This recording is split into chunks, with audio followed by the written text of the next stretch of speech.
Usapang eye care naman po para sa mga kababaihan nating PDLs sa Correctional Institution for Women ang ating sunod na mapapanood.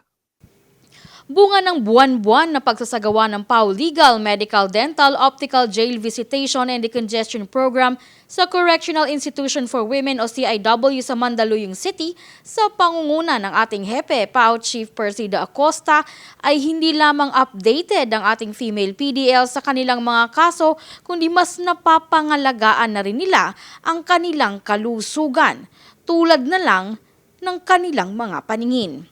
At sa muling pagdalaw ng PAW Legal and Medical Team sa nasabing pasilidad nitong July 8, ay may paalala si Doc Joseph ng Executive Optical na maaaring makaapekto sa kalusugan ng ating mga mata ang pabago-bagong panahon o klima dito sa Pilipinas. At ibinahagi na rin niya kung paano ito malulunasan.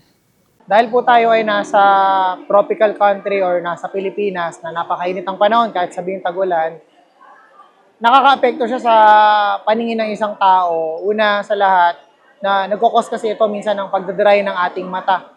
Okay, yung iba na nagkaka-allergy, pagdadry ng mata, ang tendency ng tao pag nagdry ang mata, mangangate.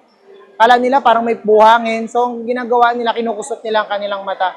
Sa pagkusot ng kanilang mata, isa ito sa nagiging dahilan ng pagkakaroon ng astigmatism or maliit na grado sa ating mata. Naapektuhan niya yung cornea natin. So, dahil doon, minsan, akala ng tao, ang labo-labo na ng mata niya, pero dahil pala sa pagdadry ng mata o pagkusot ng kanilang mata. Kaya ma-advise natin sa ating mga PDLs dito, na dahil siksikan sila, sa init ng panahon, minsan nagdadry yung mata nila, nagkakaroon ng allergy, mabuti po na hindi po natin dapat kinukusot ang ating mata. At kapag hahawakan natin ng ating mata, dapat napiliin natin malinis ang ating kamay. Okay, kung possible po, pwede ho silang gumamit ng mga eye drops para malubricate ang kanilang mga mata, maiwasan po yung pagdadry ng kanilang mga mata. Doc, paano naman kaya kung biglang napuwing? Pwede na bang kusutin ng mata bilang first aid? Okay, pag napuwing po, hindi po agad ito basta-basta kinukusot. Okay, ina-advise natin na kung sakali, pwede po itong ilagay sa running water po, ng mata nila. Okay, pero wag yung direct po. Kailangan parang papaagusin ng bahagya doon sa kamay. Tulad ng sabi ko kanina, kailangan po malinis muna ang ating kamay bago po siya magkaroon ng direct contact sa ating mata.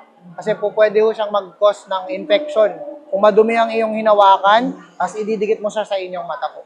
Paano naman, Doc? Safe din po ba ang hipan na lang ang napuwing na mata? Pwede po, kaya lang minsan kasi pwede ring mag-cause ang pag-ihip ng ating mata. Halimbawa, yung taong mag-iihip ng mata, meron siyang bacteria, halimbawa po, o meron siyang dumi sa bibig na pwedeng mai-transfer sa ating mata. Manigurado lang tayo na yung taong mag-iihip ng inyong mata, kumbaga, may proper hygiene din. Kasi po pwede rin po siyang mas makasama sa inyong mata. Ito ay mga simpleng kaalaman subalit mahalagang malaman. Tandaan, alagaan natin ang ating mga mata dahil ang malinaw na paningin ay susi sa mas maliwanag na buhay, lalo na para sa ating persons deprived of liberty. Para sa #PalaNews, ako si Geraldine Ranyes, Persida Acosta, tagapagtanggol ng masa, katarungan, laban sa kahirapan.